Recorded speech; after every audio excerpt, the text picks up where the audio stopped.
Chapter 2 is all about sentences. One of the tasks that you'll be working on in this class is writing sentences.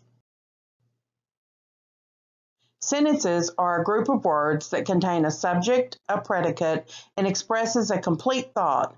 This is the primary problem with many sentences. They either do not form a complete sentence, sometimes called fragments, or they are run-on, which we will cover in a bit.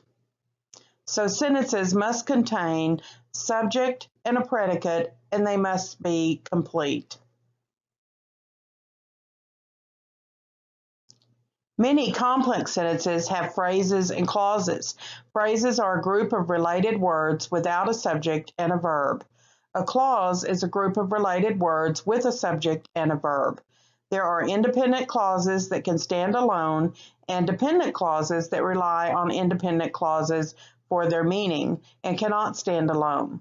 Sounds complicated, but your ebook takes it one step at a time and gives you plenty of examples. Plus, you get plenty of practice in the reinforcements. There are 4 sentence varieties. It's important that we use a mixture of these in our writing. We wouldn't want to use only simple sentences, as it can make our writing very boring and longer to get our point across, and maybe even make our point not as clear. So we also use compound sentences, complex sentences, and compound complex sentences. The latter we use less often. However, they are all important to effective communication. Also, to make our writing more interesting and get our points across more effectively, there are 4 sentence patterns. One of the worst things for me is when I read an application letter with every sentence starting with I. It really drives me crazy, and I normally would throw it to the side. The patterns are as listed: subject verb, subject action verb, object, subject linking verb, complement, and inverted order. Again, sounds complicated, but it isn't. You'll get plenty of examples and practice in the assignments.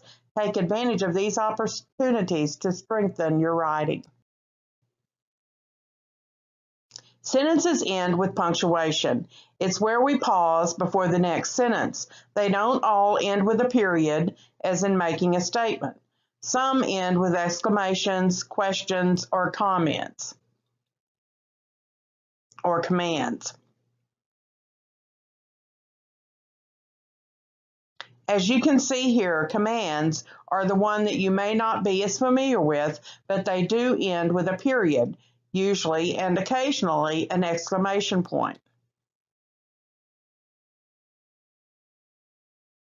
There are 3 sentence faults. I mentioned 2 of these earlier: fragments and run-on sentences. When you have finished writing a paragraph, read it out loud to make sure you don't have any of these. Once you've had some practice, you'll be able to catch them. A few tips for success for this chapter and for the course. If you're having any difficulty mastering an objective in the course, or specifically in this chapter, please ask for help. Don't wait to ask for help, but ask as soon as you run into the problem. Zip the email off. Even if you're not going to be able to wait for the answer, go ahead and zip the email off or text right then. Some ways to get help: request for clarification through email, ask questions through the help forum that may benefit all students, and you can also request a virtual meeting through email. We can meet on Adobe Connect within our course. This is an online course, and I am not in Alamogordo. Many of you are not in Alamogordo either, but it is essential that you understand how to get help in an online class. End of this video. I hope you have a great week in learning about sentence structure.